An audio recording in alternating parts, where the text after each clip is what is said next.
నమస్కారం, ఈటీవీ భారత్ కు స్వాగతం. మీరు చూస్తున్నారు న్యూస్ టైమ్.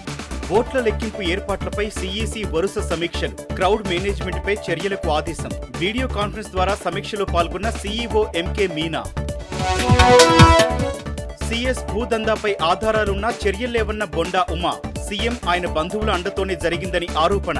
సీఎస్ ను తప్పించి సిట్టింగ్ జడ్జితో విచారించాలని డిమాండ్.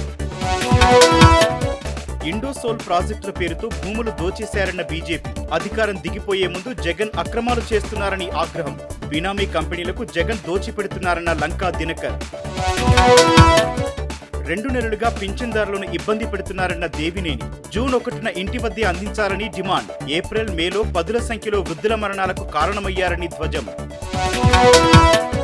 రాష్ట్రంలో నైరుతి రుతుపవనాల రాకకు అనుకూల వాతావరణం. రేమాల్ తుపాను వల్ల నైరుతి పవనాల గమనానికి విఘాతం లేదన్న వాతావరణ శాఖ. ప్రీ మాన్సూన్ ప్రభావంతో ఉష్ణోగ్రతలు పెరిగే అవకాశం ఉందని వెల్లడి. మాజీ మంత్రి విజయ డైరీ డైరెక్టర్ ఎర్నేని సీతాదేవి గుండెపోటుతో మృతి. కుటుంబ సభ్యులకు ప్రగాఢ సానుభూతి తెలిపిన చంద్రబాబు. ఎన్టీఆర్ కేబినెట్లో విద్యాశాఖ మంత్రిగా పనిచేసిన ఎర్నేని సీతాదేవి.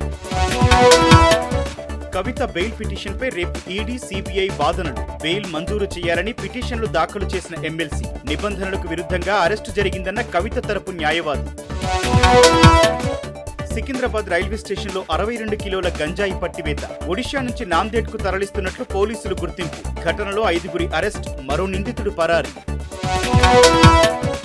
సుప్రీంకోర్టును ఆశ్రయించిన ఢిల్లీ సీఎం కేజ్రీవాల్. మధ్యంతర బెయిల్ 7 రోజులు పొడిగించాలని పిటిషన్. వైద్య పరీక్షల నిమిత్తం గడువు పెంచాలన్న కేజ్రీవాల్. ఉగ్రవాదుల కుటుంబాల్లో ఎవరికీ ప్రభుత్వ ఉద్యోగాలివ్వం. ముష్కరులనే కాక వారి వ్యవస్థనే పూర్తిగా తుడిచిపెట్టేస్తామన్న అమిత్ షా. జూన్ 4వ తేదీన ఎన్డీఏ విజయం ఖాయమని ఉద్ఘాటన.